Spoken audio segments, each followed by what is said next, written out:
بسم الله الرحمن الرحيم.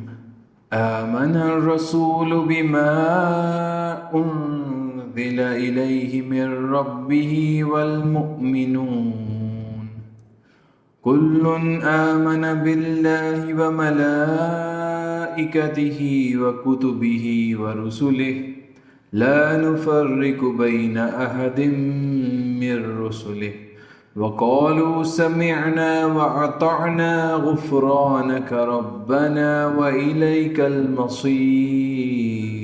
لا يكلف الله نفسا إلا وسعها لها ما كسبت وعليها ما اكتسبت ربنا لا تؤاخذنا إن نسينا أو أخطأنا ربنا ولا تحمل علينا إصرا كما حملته على الذين من قبلنا ربنا ولا تحملنا ما لا طاقة لنا به واعف عنا واغفر لنا وارحمنا أنت مولانا فانصرنا على القوم الكافرين.